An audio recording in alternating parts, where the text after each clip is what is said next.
Okay, looking at the assembly of our water maker.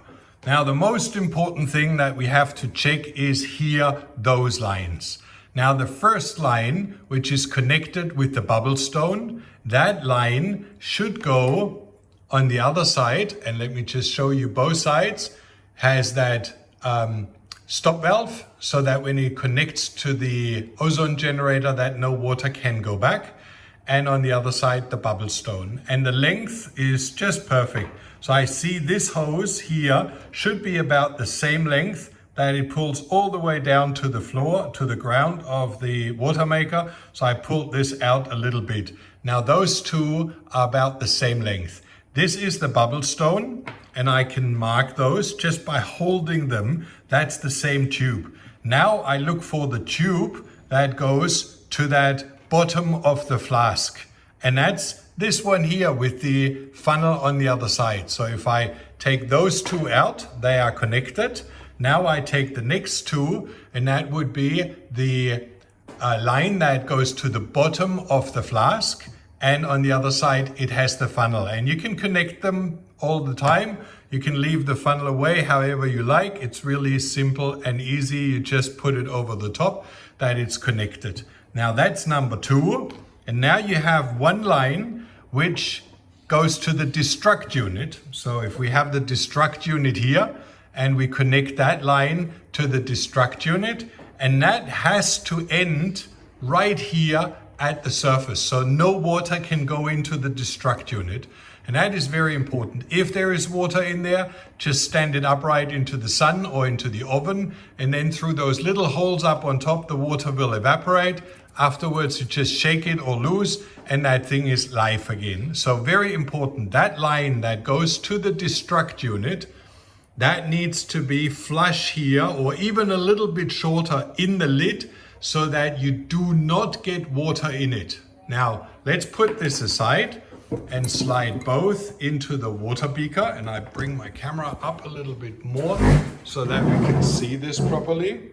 Now I slide those two into the flask and press the cork tight, and you can see now all lines come out. I have my destruct unit connected, and the hose cannot get any water in it. This is what most people do wrong. They have this hose not flush with the top, and see, that's one thing. You always need to clean off the top. If that's a little bit oily, and I had used this flask to make oil, then that cork doesn't hold anymore.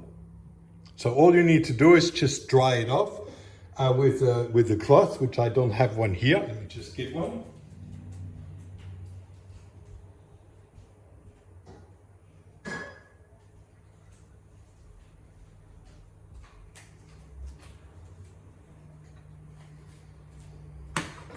So now I wipe that part so that it's really fat-free and dry.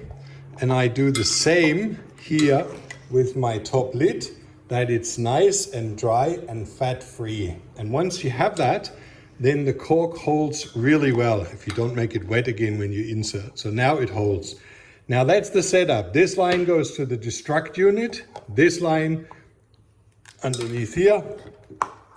This one goes to the ozone generator, and this one is used to fill up your glass. All right, now let's plug it in and see how it works.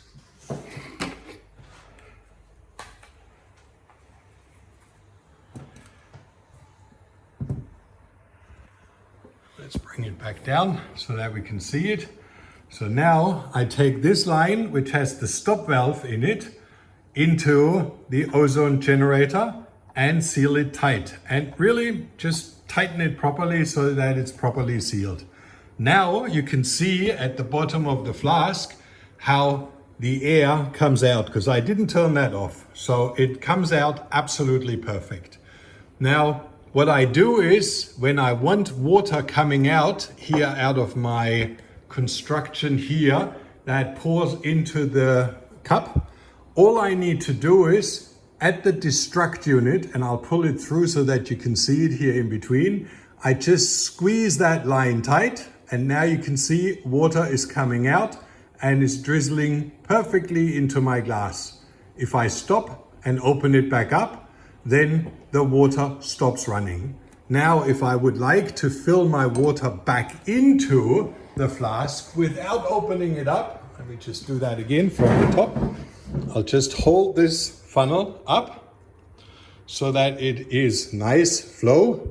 I pour the water in and it nicely goes back into the flask and fills back up. See, now we have the same amount of water, and that means I can bubble all day long without any problems because it just keeps bubbling my ozone water. I have it always fresh. I can turn it off. I just turn off the ozone generator, turn off the oxygen bottle and leave it. When I come back, I turn it back on. And that's all you need to do. It's a really simple concept. Most importantly is that you connect the hoses to the right place and that there is no leakage internally in the ozone generator.